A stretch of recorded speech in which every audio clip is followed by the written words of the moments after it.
I did it! I, Hayes of Team Comedy 2026, made 67 attacks. I am the pinnacle of humor! So, ArtFight. I do it every year, but I only posted a reel of it, like, twice. So I thought I'd try it again, but do a little talk-over video instead of just a slideshow with music. I really do want to make more talk videos. And I have been saying I will for a very long time. It's about time I give it a shot again. Anyways, commence the art pieces! Bro, this art fight went by so fast. It seriously felt like I was just touching up ref sheets yesterday, and now it's already over. I swear, time has just been getting faster and faster since 2020. But I also did kind of completely bomb my sleep schedule this year. You were not getting any attack from me earlier than 6 p.m. Anyways, time for the elephant in the room.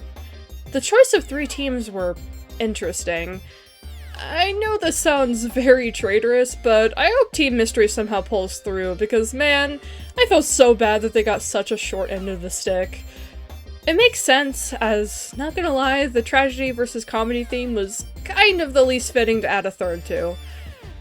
I'm not someone who's gonna go yelling on Twitter about it, as I don't think it's actually a big deal, but it was definitely a bit weird.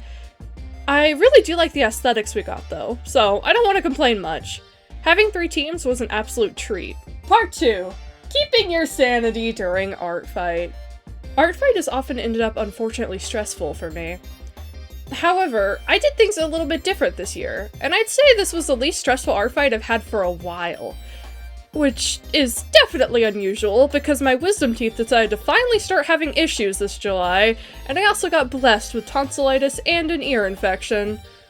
My body just decided to implode, I guess. The main thing I did differently was put my foot down and no longer say that revenges for me are guaranteed.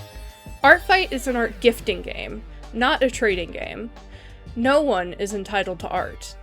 And deep down, I know I will try my best to revenge. But having that as a requirement that I've written down in my profile that I will absolutely do is something that often wore me down. Especially as my art has improved and therefore been more time-consuming to make.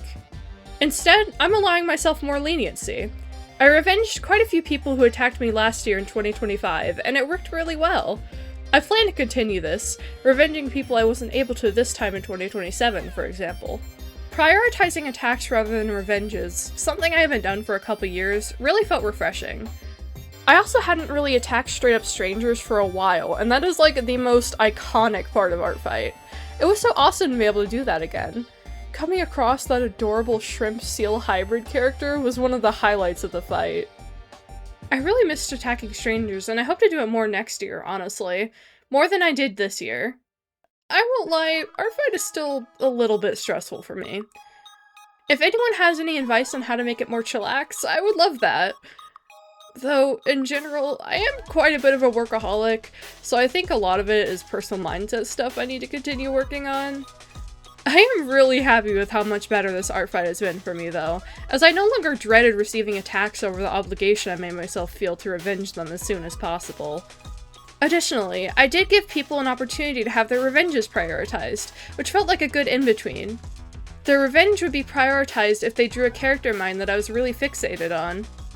And I was able to get back to nearly everyone who drew one of those characters this year. Section 3. General art fight tips. You may be wondering, how the heck are you getting attacked this much anyways? And honestly, I don't entirely know. I have so many wonderful, talented friends who deserve more art than they get. Though, if you do want to receive more attacks, I do have a couple tips here. But I will say, try to be careful with your mindset. ArtFight is not just about free art. There have been plenty of times where I've not been revenged, or the revenge comes a year or even 2 years later. It's not worth getting upset about. The first factor is how long you've been doing ArtFight for. You'll be more likely to have built up a following if you've been doing it for a while. I've been doing it since 2020, for example. You do need to put yourself out there, though. Don't be afraid to follow artists you see, follow ArtFight links shared in servers, etc. Many people share their art fights on social medias like Discord, Instagram, and Twitter. The second factor is how many characters you have and how many tags you have.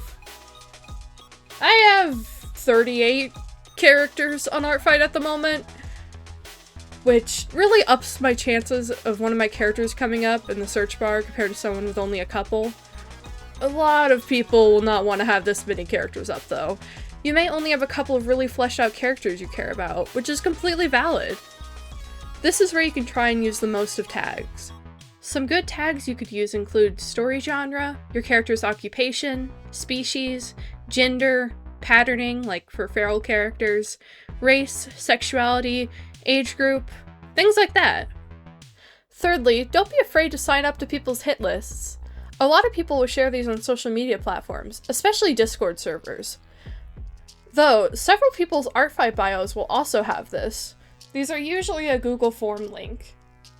Additionally, you can even start up your own hit list, and you'll likely be revenged by some of the people you attack. I'm sorry to say, but a lot of this does involve confronting social anxiety.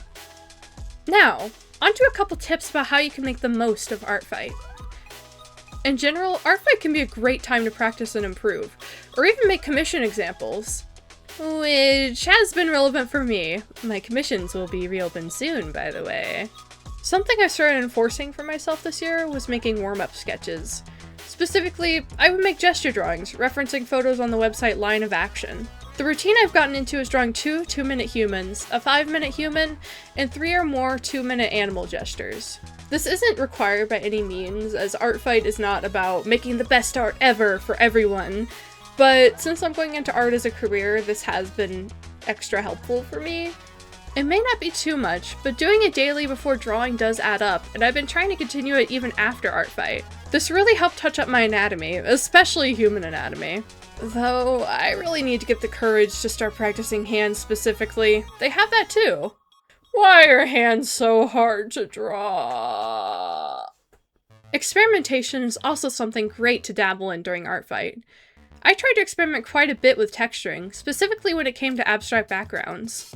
Though, to prevent burnout, it can also be great to do some attacks on purely what you're familiar with. In my experience, balance is key. Next year, I hope to get out of my comfort zone and try making a mass animated attack. For being an animator, I'm surprised I've never done this, honestly. What about you? Do you have any advice on how you've grown yourself as an artist during ArtFight? Feel free to share. All in all, I hope you guys had a great ArtFight. I still can't believe I hit 67 attacks. It was a really stupid and sudden idea I had, and when I kept getting sick, I thought I definitely wasn't going to hit it. But then, towards the end of ArtFight, I kept getting sudden motivation as the deadline got closer. So hey, it worked out, and my teen comedy career will forever be solidified in 67. Yay! I'm so funny! Thank you for watching and listening. I hope to make more talk videos as time goes on. So long, whimsical critters!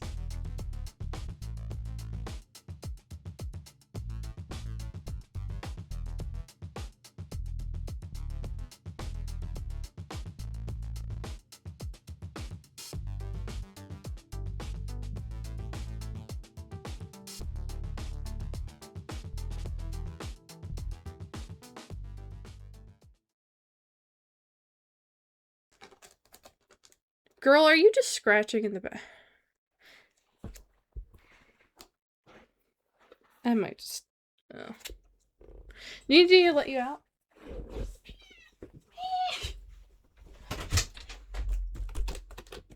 Okay, just step on my keyboard.